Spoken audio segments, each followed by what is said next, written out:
It's a tour that happens every other year, and thanks to Cotton Incorporated, the tour gives researchers from around the world a chance to see what we're doing with cotton research and development in the southern United States.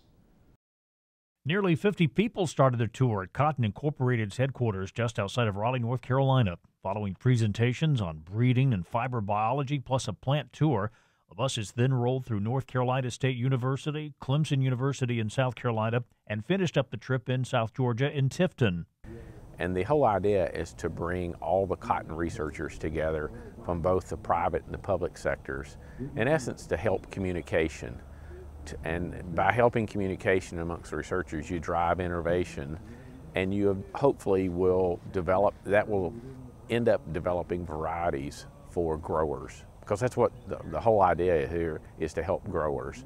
And so we started Sunday in Raleigh. We had some fairly technical presentations, genomics, most people know it as genomics, and we're trying to connect the dots or build the bridge between genomics and actually what goes on in the field.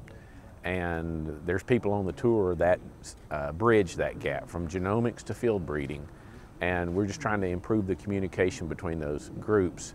Again, and it's important to know that we do this both for the public and the private, because a lot of times we get in our own silos and we don't know what the other folks are doing. So, and we're here to, both the public and the private are here to help the grower.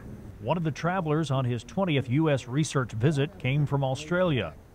I lead the cotton breeding program in Australia for CSIRO, which is the federal government organisation, a bit like the USDA. So it is nominally a public institution, but we tend to operate in our cotton breeding program much more like a private output-based sort of a program, where we have exclusive arrangements for marketing and distribution of the varieties that we produce. While traveling, Dr. Jones also gave the cotton researchers a chance to look at peanuts. Several, we've heard from a sorghum breeder, a soybean breeder, so there's been numerous crops we've heard from.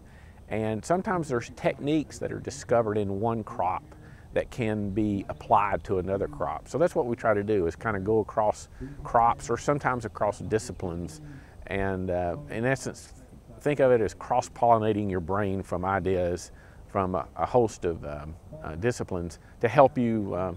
Again, we're here to drive improvement for growers. The participants got a chance to hear from several specialists in the area of breeding and irrigation from UGA, plus a few got to see drones demonstrated for the very first time. But yeah, I think one of the other things is probably the diversity in the environments that you have here. And you have, as we talked about before, you have some very specific production regions.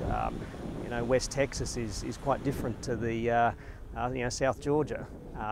And we probably don't quite have that, as I said, that same diversity in environment. So that's always good to see.